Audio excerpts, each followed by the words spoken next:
akun sharing Lazada itu cuma 9.000, 10.000 kadang. Murah sekali. Itu 10 paper, 200 paper dan dikerjakan cepat itu bisa dengan kerjaan Grammarly itu. Nah, kemudian aplikasi yang disampaikan Pak Rektor itu bisa saja Pak, nanti kita inisiasi untuk aplikasi itu bisa tool-toolnya itu kan semua sebetulnya tidak perlu ke aplikasi, itu sudah dibuat semua kok. Coba ya saya tunjukkan ya. Boleh tambah ya Bu ya. Saya tunjukkan itu semua kan dibuat kita kan. Oke. Apakah Bapak Ibu sudah lihat screen saya? Nah, belum, memang belum saya share.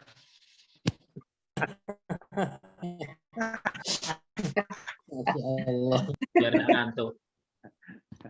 Nah ini Pak, nah, ini misalnya nih Pak.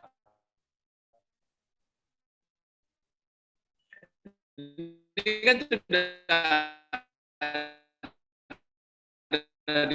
dibuat kita. Nah, alat kita.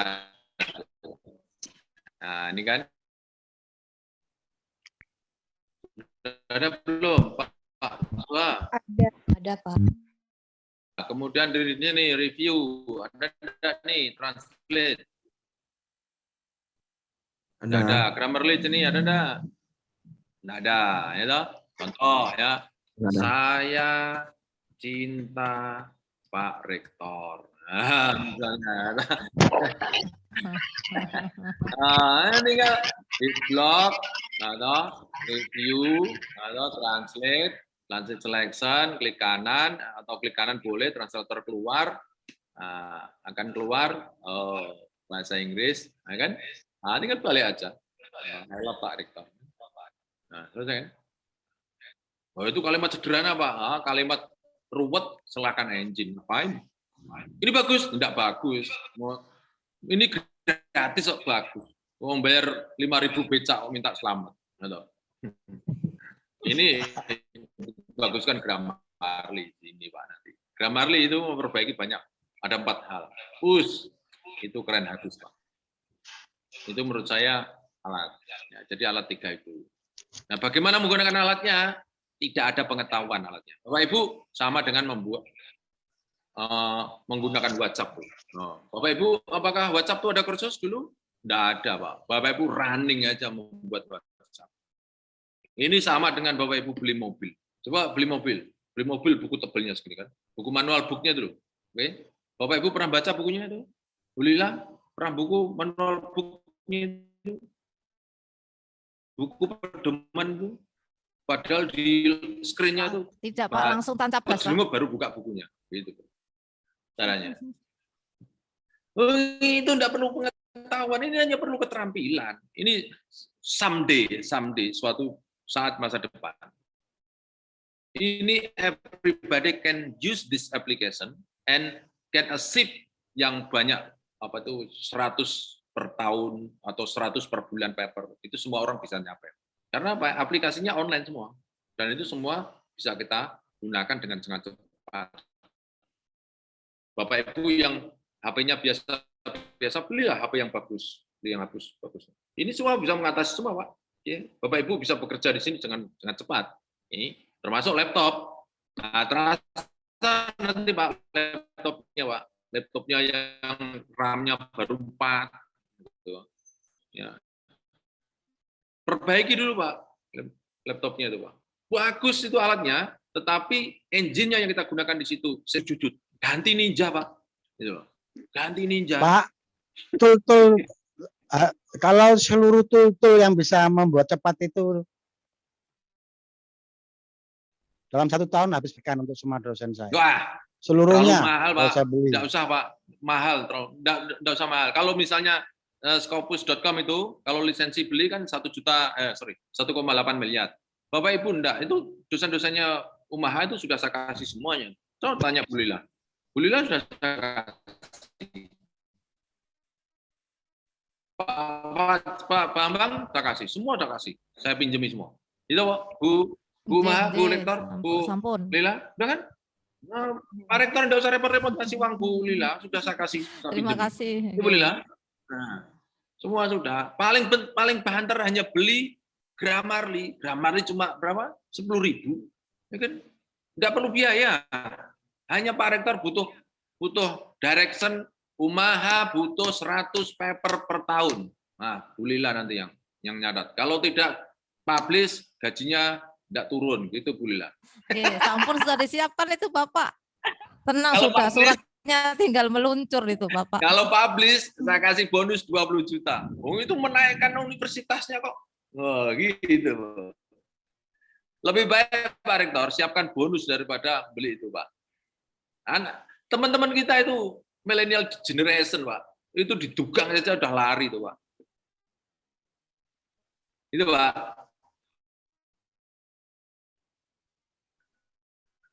Keren, Pak. Oke, terima kasih. Sama-sama. Ya. Halo? Ya, cukup Bu Lila. Baik, karena di sini hujan Pak Jo, jadi sinyal agak putus-putus. Terima kasih Bapak Rektor atas inspirasinya. Semua yang hadir di sini masih tetap semangat dan kita akan memasuki sesi yang ketiga, tidak kalah pentingnya, dan ini adalah salah satu best practice dari luaran yang pernah kita lakukan, yaitu di bumi perkemahan Wonosalam, yaitu terkait dengan Scopus Camp, dan beliaunya juga sudah accepted begitu Pak Zul, sehingga artinya beliau juga harus menyampaikan ya, yang tidak pernah lelah, tidak pernah mengeluh ya, terus mewujudkan. Bersama-sama kita ikuti Bapak Ibu sekalian, hadirin yang sangat saya hormati dan banggakan. Materi ketiga akan dibawakan adalah Ketua Lembaga Penelitian dan Pengabdian kepada Masyarakat Umaha. Assalamualaikum Pak Ngibat. Waalaikumsalam, Bu Lila. Assalamualaikum. Bu Lila, hujan ya? Yeah. Oke, waalaikumsalam. Kedengeran Bu Lila? Ya.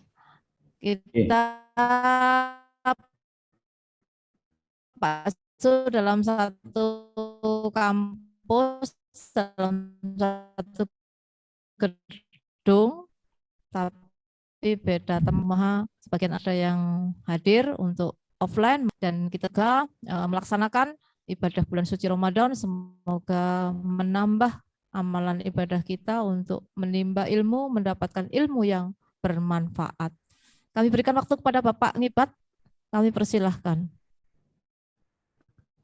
Oke, matur nuwun Bu Lila atas waktunya. Assalamualaikum warahmatullahi wabarakatuh. Salam sejahtera, salam sehat buat kita semuanya. Yang terhormat Bapak Rektor Umaha yang juga sekaligus Ketua Umum ADRI, Bapak Dr. Haji Ahmad Fatoni Rodi. Yang terhormat juga Bapak Dr. Hanif Sahufur MSI selaku Kaprodi Dr. SKSG Sekolah Kajian Strategik dan Global UI. Yang saya hormati juga ini guru saya begitu ya. Mudah-mudahan masih gabung ya Pak Jung ya. Guru kami dari Umaha yang alhamdulillah belis begitu, harus begini, harus baik, harus apa. Ternyata tidak begitu juga. Dan alhamdulillah dengan saya ikut kegiatan Scopus Camp yang kedua sebetulnya, Bu Lila. Yang pertama itu kan di hotel apa dulu ya dengan Pak Ju juga, dan alhamdulillah tadi melahirkan dosen-dosen hebat seperti Pak Doni Arif yang sudah banyak Scopusnya di Sinta, kolaborasi dengan memang kan ada juga Pak Khairul Anam yang juga sudah submit, tapi saya klarifikasi Bu Lila, belum accepted Pak Ju, tapi sudah revisi yang kedua. Jadi saya sudah submit saja, sudah sangat berterima kasih banyak ke Pak Ju, karena yang nggak bisa accepted kalau tidak submit, kurang lebih begitu Pak Ju. Jadi mungkin saya mohon izin sharing Bapak Ibu, ada juga mungkin mahasiswa pasca yang barangkali memang menjadi persyaratan tersendiri kalau ingin lulus, kalau ingin diwisuda, mensyaratkan mungkin artikelnya harus terpublikasi publikasi di jurnal bereputasi internasional. Saya share dulu, bolehlah.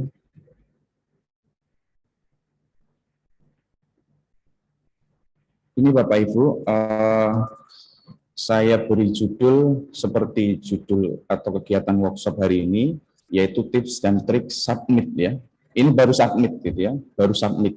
Mudah-mudahan nanti ada cerita bahagia yang harus kami laporkan ke Pak Ju, ke Pak Rektor terkait keberhasilan dari artikel yang sudah saya submit. Dan ini yang saya lakukan, Bapak Ibu. Jadi yang pertama adalah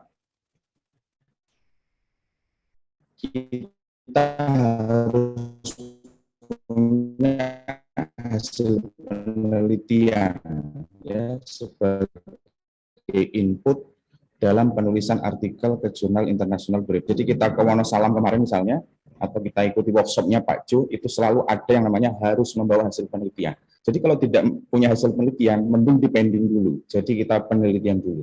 Yang kedua, tadi sudah banyak disebut juga, mulai dari Pak Lukman, Pak Ju, terkait dengan aneka macam tools atau aplikasi yang itu wajib terinstal dalam laptop kita, Bapak Ibu, dalam PC kita. Nanti coba saya sharingkan yang saya pakai yang mana begitu.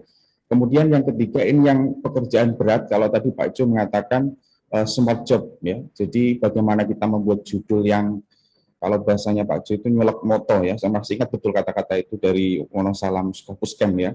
Kemudian juga abstrak dan juga keyword artikel, ini yang memang membutuhkan waktu yang lebih banyak.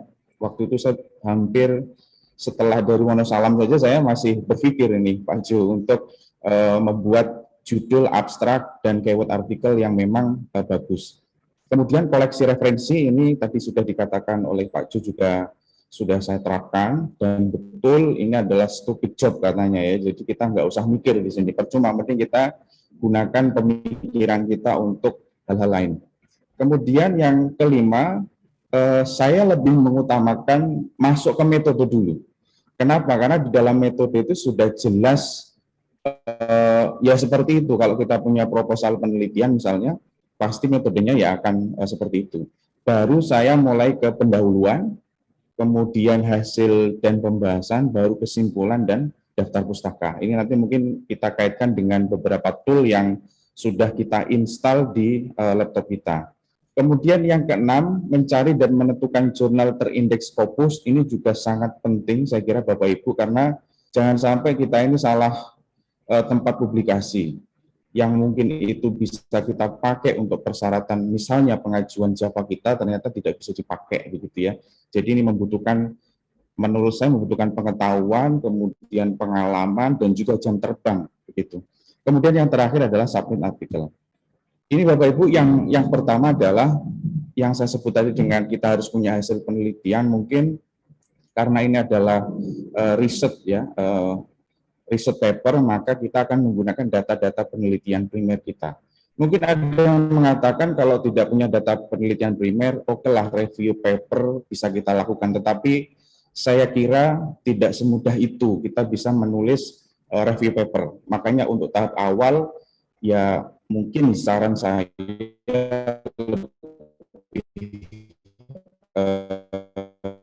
kita dari hibah eksternal dari Dikti dan lainnya, bisa juga dari hasil penelitian hibah internal, misalnya ada dari perguruan tinggi Bapak Ibu yang memberikan dana hibah dari kampusnya, itu bisa digunakan untuk penelitian, ataupun hasil penelitian mandiri. Saya masih ingat Bapak Ibu, ketika saya ingin mengajukan Java asisten ahli, saya terpaksa harus mengeluarkan duit saya, bukan penelitian mandiri.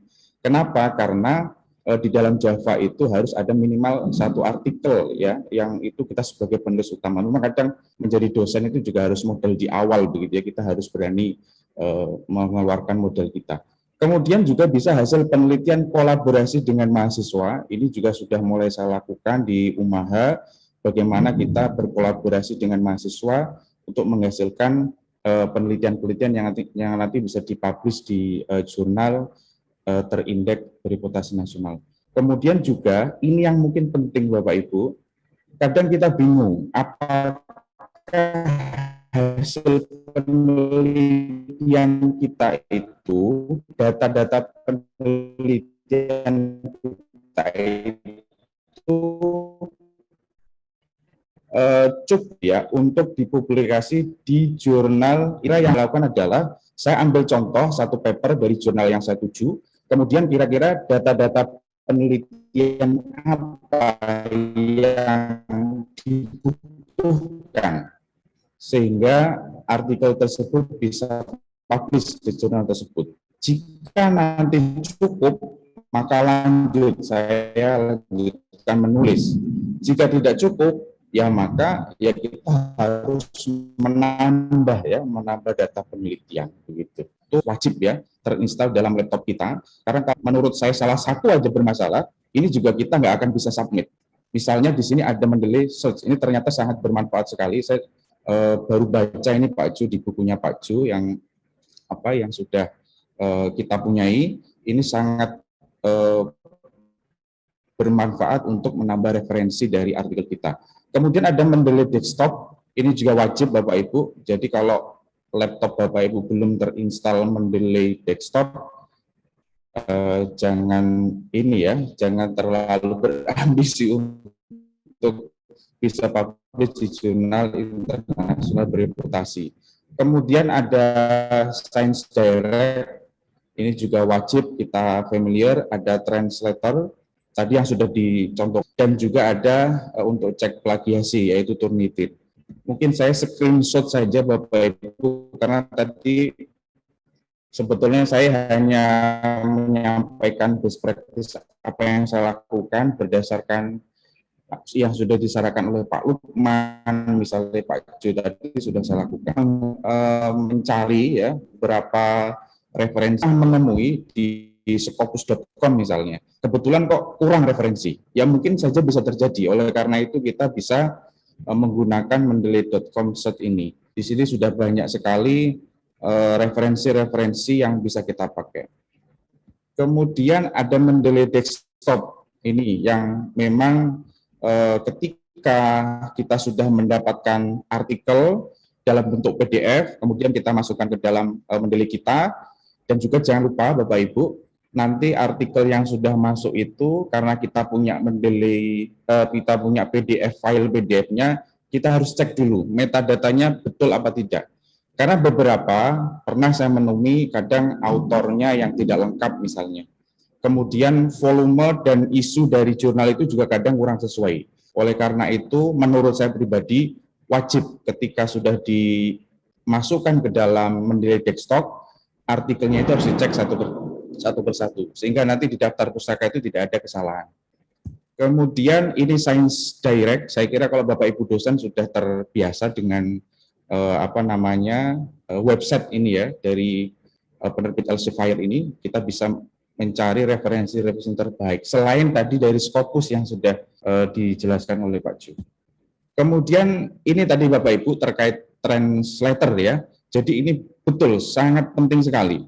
Jadi kalau di laptop kita ini tidak terinstall translator ini, saya kira kita akan mengalami kesulitan.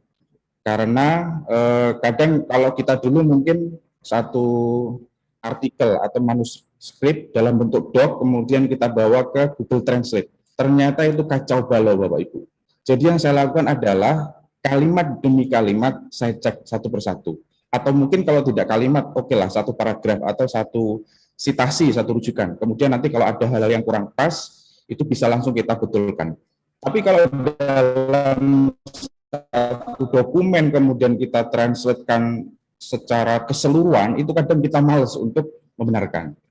Kemudian Grammarly, betul tadi, jadi setelah kita translate, kita terjemahkan ke dalam bahasa Inggris, langsung saat itu juga biasanya saya menggunakan pengecekan grammar, menggunakan Grammarly. Atau kadang juga bisa setelah manuskrip jadi, kita bisa cek menggunakan Grammarly ini. Kemudian ini yang penting juga, Turnitin, Bapak Ibu, saya kira banyak juga di marketplace, Turnitin yang murah, kita bisa beli ya, akun Turnitin yang murah untuk mengecek plagiasi kita. Kita upayakan tingkat plagiasinya adalah 5-10% sebelum kita submit. Ini mungkin yang saya sebut tadi, kami berhasil mensubmit, mudah-mudahan segera ada revisi yang kedua dan mudah-mudahan segera di-accepted. Dan ini memang betul gitu ya, kemudian kita tuju karena kebetulan penelitian-penelitian saya itu banyak sekali sebetulnya di internet, cuma kadang kita harus benar-benar bisa memilih mana yang memang bisa kita jadikan rujukan. Sebutkan ada satu Scopus lisensi sebetulnya ya, yang mungkin harus kita punyai, karena kalau kita tidak punya akun Scopus lisensi ini, maka tidak ada fitur search ini Bapak Ibu. Jadi kalau kita menggunakan scopus.com akun biasa kita, itu hanya ada sources kalau tidak salah ya. Intinya di search ini tidak muncul, sehingga tadi yang dipraktekkan oleh Pak Jo itu tidak bisa kita dapatkan dari beberapa artikel yang kita bisa jadikan untuk referensi di manuskrip kita. Kemudian ini mungkin tadi sudah dicontohkan ya, ini saya cuma mengulas, saya ingin mendapatkan referensi, salah satunya adalah dari scopus.com ini. Kemudian dari sini kita bisa memilih, karena punya saya ini sangat banyak sekali Bapak Ibu, ada sampai 5.512, saya sortir menjadi 3 tahun begitu. Tapi jika nanti kita kekurangan, itu kita juga bisa menggunakan yang 2019 misalnya, ataupun yang 2018. Kemudian yang kelima, ini yang saya sebut dengan tadi ya, setelah tools ada semuanya, maka saya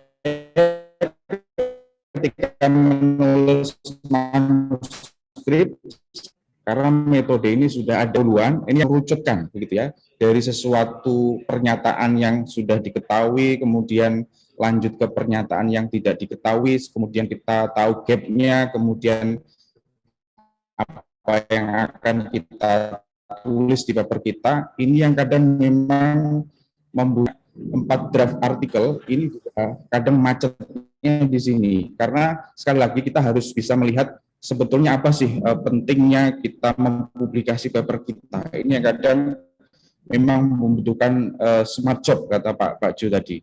Kemudian juga hasil, saya kira ini karena kita udah punya penelitian misalnya, ini mudah saya kira. Mungkin yang agak berat di pembahasan ya Bapak Ibu, sehingga bagaimana kita melakukan komparasi atau perbandingan hasil penelitian kita dengan penelitian sebelumnya. Kemudian kesimpulan, kemudian daftar pustaka. Ini jangan lupa dicek metadata artikel yang dijadikan referensi, jangan sampai nanti keliru. Kemudian yang keenam, saya melakukan pencarian dan menentukan jurnal apa yang akan saya gunakan untuk publikasi artikel saya. Saya menggunakan website scopus.com, di sini sudah banyak Bapak Ibu, mulai dari kuartil 1, kuartil 2, kuartil 3, kuartil 4, kemudian kita sesuaikan kira-kira mana yang sesuai dengan kita, sesuai dalam segala hal saya kira ya. Kalau mungkin ada biaya publikasi yang kita pilih yang barangkali itu kita terjangkau, kemudian juga dari segi kualitas terbitannya misalnya, jangan sampai nanti artikel yang sudah kita susun dengan begitu hati-hati, kita menggunakan banyak waktu, di suatu hari ternyata discontinue begitu ya. Kemudian ini tadi yang mungkin juga sudah disampaikan, bagaimana ketika jumlah dokumennya itu stabil ya di setiap tahun, maka ini akan menghindari jurnal-jurnal yang discontinue. Dan memang kalau sudah jurnal-jurnal yang biasanya stabil ya, jumlah dokumennya tiap tahun itu lebih aman begitu ya, karena memang dia mengutamakan kualitas dalam publikasinya. Kemudian yang terakhir ini Bapak Ibu terkait submit artikel, sekali lagi kita pastikan plagiasi artikel kita 5-10% dengan turnitin, kemudian kita pastikan sesuai dengan template jurnal, itu sudah ada di website jurnal biasanya, kita bisa download template-nya, kemudian juga kita lengkapi Certificate of Conflict of Interest. Biasanya itu sudah disediakan di laman jurnalnya, tinggal kita isi saja. Kemudian ini jurnal yang saya tuju,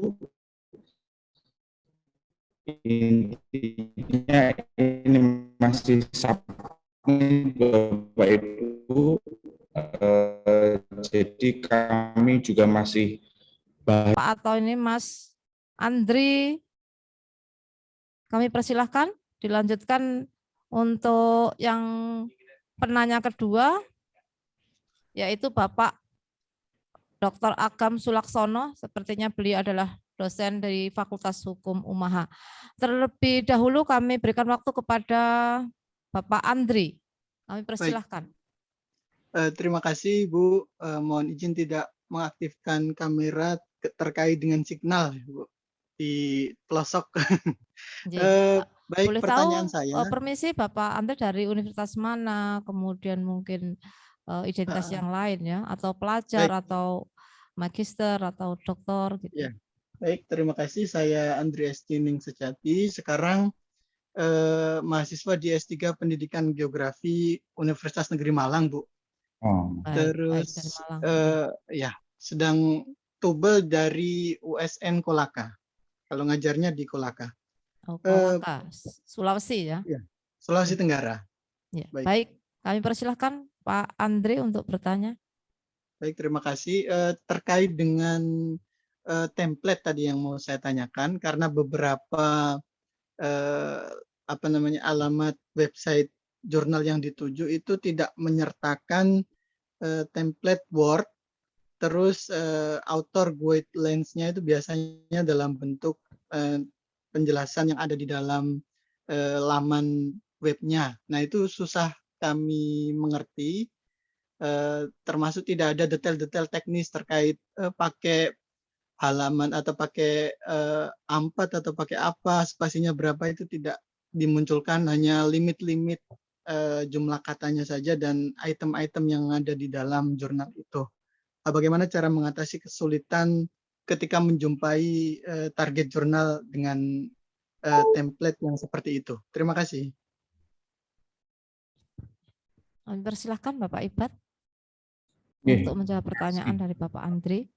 Ya, terima kasih Bapak. Jadi sebelumnya mungkin harus dipastikan Bapak ya, apakah jurnal yang kita tuju itu memang benar-benar jurnal yang berkualitas begitu.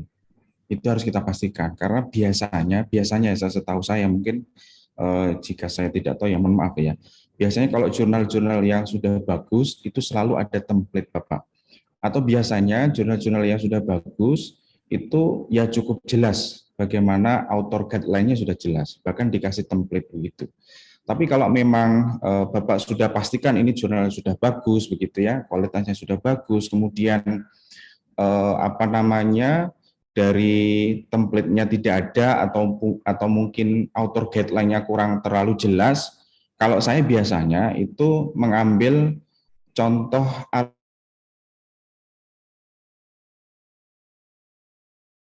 artikel yang sudah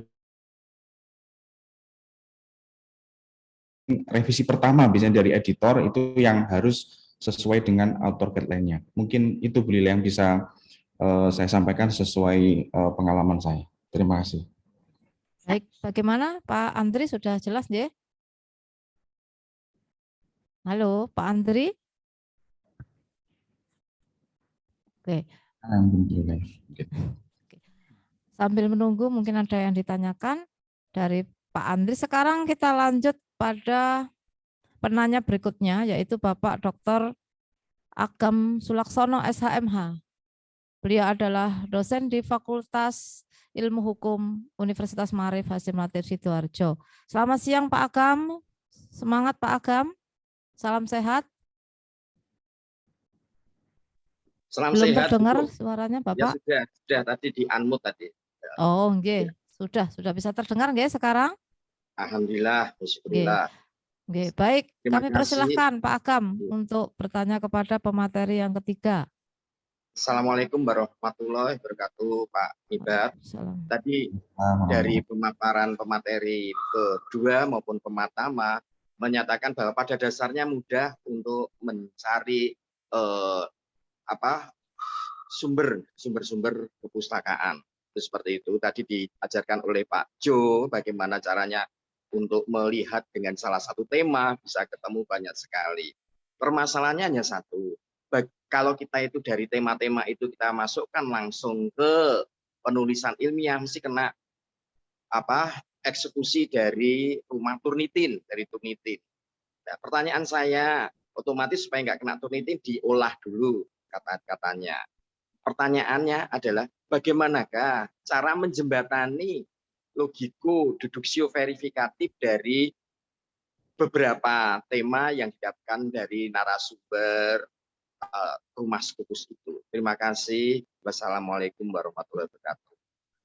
Waalaikumsalam. Assalamualaikum. Monggo Bapak Ibat. Ini maksudnya ini ya Pak Dr. Agam ya. Maksudnya cara parafrase begitu ya? Iya, untuk menjembatani supaya masuk pengertian logiko deduksio verifikatif. Logiko itu A sama dengan. Ada bahasa yang lebih mudah dipahami mungkin tadi. Yang terakhir itu saya kurang paham. Iya Pak, monggo. Jadi gini, mungkin Pak Agam, kalau saya pribadi memang kita tidak boleh istilahnya dalam mentranslate kemudian kita mengaplikasikan grammar kita itu jangan langsung satu dokumen begitu, karena nanti kita jadi bingung sendiri. Karena kadang kalau tulisan kita dalam bentuk dalam bahasa Indonesia itu kadang kurang bagus, maka bahasa Inggrisnya juga kurang bagus. Maka yang saya lakukan biasanya per paragraf atau bahkan per kalimat. Jadi begitu kita dapat dari artikel bahasa Inggris, kita translate dulu ke bahasa Indonesia, kemudian dari teks ya atau kalimat yang berbahasa Indonesia itu kita parafrase. Teknik-teknik parafrase saya kira Pak Agam sudah ini sebetulnya ya. Misalnya dengan kalimat pasif diubah jadi aktif, kemudian ataupun sebaliknya, kemudian juga bisa menggunakan sinonim misalnya, ataupun untuk high level bisa menggunakan ya benar-benar bagaimana kalimat itu diubah, teksnya memang berbeda tapi arti dan maknanya itu sama begitu. Itu saya kira bisa dilakukan. Setelah berhasil kita membuat teks dalam bahasa Indonesia, baru kita translatekan ke bahasa Inggris begitu. Strategi ini banyak Pak Agam dari kami yang berhasil, jadi bisa menurunkan tingkat plagiasi ketika kita cek dengan Turnitin. Intinya kita tidak boleh banyak-banyak dulu, jadi pelan-pelan dulu dimulai dari satu kalimat misalnya, kemudian mungkin ke satu paragraf dan lain sebagainya. Mungkin begitu Bapak Dr. Agam. Alhamdulillah. Baik, terima kasih atas jawaban dari Bapak Ngibat. Dan ini sepertinya juga banyak pakar-pakar dari jurnal Bapak Ibat yang ada di ruang Zoom ini. Ya, ini saya sapa ada Bapak Iksan dari Narotama, Bapak Eka Murdani dari STKIP Singkawang. Nah, ini STKIP Singkawang juga jos ya dalam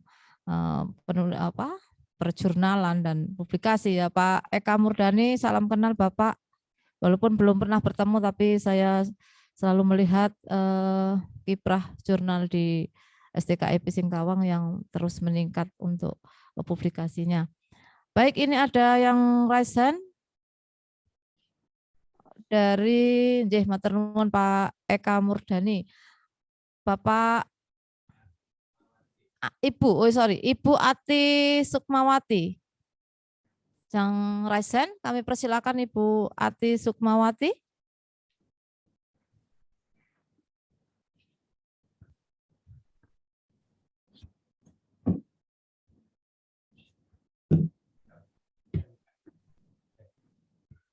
Halo, Assalamualaikum Ibu Ati.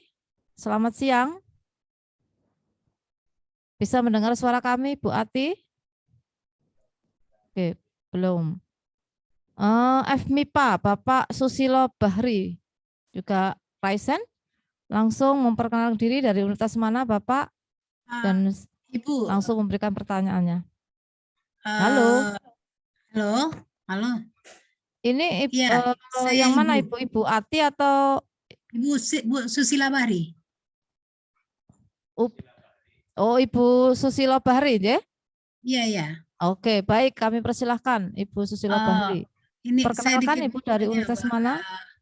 ke Bapak Khairul ya. Jadi kalau kita sudah sudah mentranslate membuat paper dalam bahasa Inggris misalkan sudah buat dari bahasa Indonesia, terus kita change dengan bantuan Grammarly lah misalnya seperti itu ya Bapak ya. Nah kemudian apakah kita perlu lagi proofreading gitu? Oke. Nah, seperti itu. Jadi misalkan anggaplah asumsinya bahasa Indonesia kita oke lah gitu ya. Jadi seperti kata Bapak tadi, bahasa Indonesianya harus bagus dulu, kemudian kita rubah ke bahasa Inggris. Memang kita cek lah ya bahasa Inggrisnya yang muncul itu kira-kira memang sesuai dengan yang kita maksud sebenarnya tiap kalimat itu ya. Kan bisa saja yang dimaksud beda ya Pak ya. Nah seperti itu. Apakah kita masih memerlukan proofreading gitu ya Pak? Seperti itu Pak. Oke, terima kasih Bu Susi. Jadi kalau saya memang teksnya itu tidak ini ya Bu ya, keseluruhan begitu ya. Jadi lengkap bahasa Indonesia enggak. Jadi saya satu persatu karena ternyata saya pernah punya artikel yang berbahasa Indonesia Ibu, tapi referensinya itu ternyata bukan dari yang tadi dibilang Pak Jo yang dari Scopus begitu ya. Jadi mau tidak mau saya ubah lagi tekstualnya begitu. Nah, setelah ini memang kita sudah yakin dengan referensinya. Jadi saya berlandaskan referensi dulu. Karena nanti kalau kita ingin publish di jurnal Scopus kan berarti harus referensinya juga harus memperkuat begitu ya terhadap artikel atau tulisan kita. Kalau ini memang sudah oke, kemudian kita translate, biasanya di Grammarly itu tadi Bu sudah Grammarly belum Bu ya? Mohon maaf. Sudah pakai Grammarly? Saya sudah pakai Grammarly. Sudah pakai. Kalau menurut saya, kalau sudah pakai itu ketika memang jurnalnya tidak mensyaratkan proofread, saya kira tidak masalah Ibu.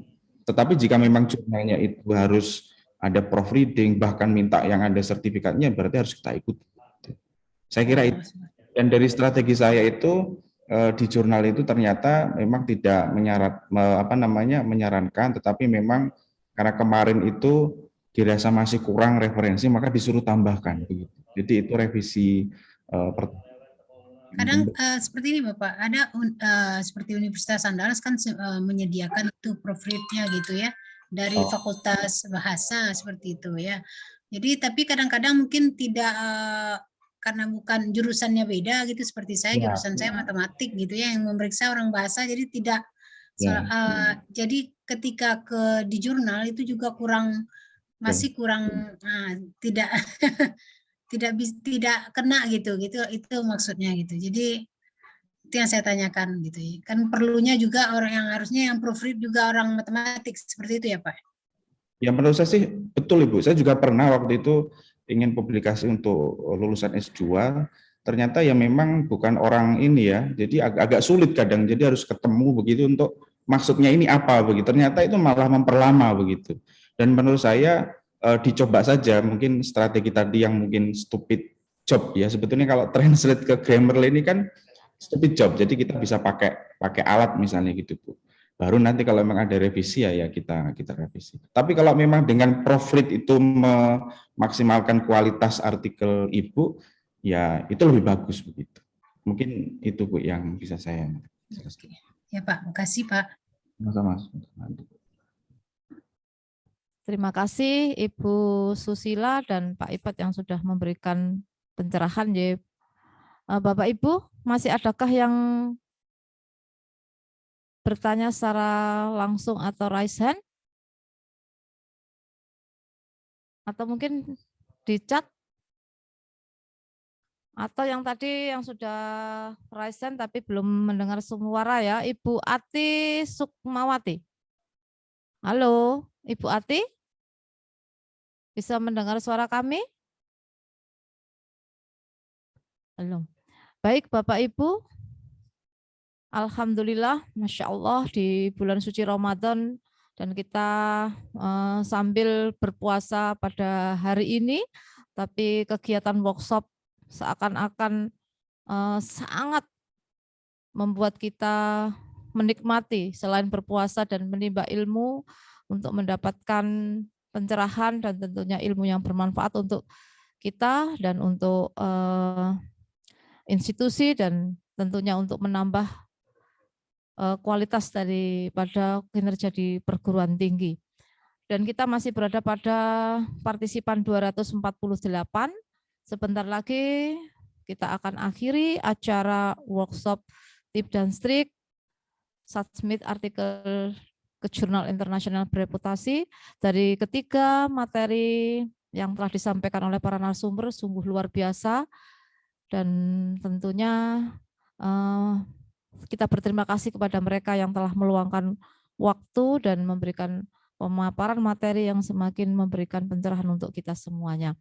Baik Bapak Ibu, karena dua pemateri sudah tidak berada di ruang Zoom, maka kami harapkan pemateri yang ketiga dan selaku Ketua LPPM, Ketua Lembaga Penelitian dan Pengabdian kepada Masyarakat UMAHA untuk memberikan sedikit conclusion dari acara ini, dan nanti akan juga kami sapa Bapak Rektor sebelum kita tutup, dan yang terakhir adalah doa.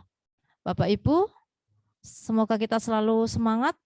Sebelum kita akhiri, kami berikan waktu kepada Bapak Khairul Ngibat untuk memberikan konklusinya. Karena acara ini juga terselenggara berkat kerjasama panitia, kemudian dari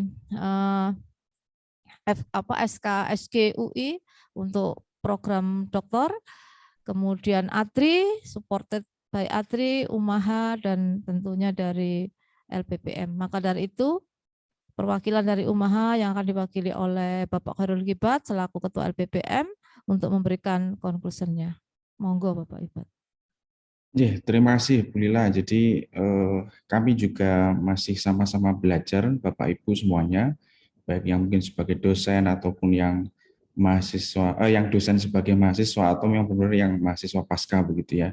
Jadi menurut kami bagaimana kita bisa tembus di jurnal yang terindeks Scopus atau WOS misalnya, itu perlu kita latih Bapak Ibu, perlu kita sempatkan waktu, setidaknya kalau kata teman saya di UNUSA memang masuk 50 kemarin ya, 50 scientist itu, setidaknya sempatkan waktu 1 jam katanya untuk melihat artikel kita begitu.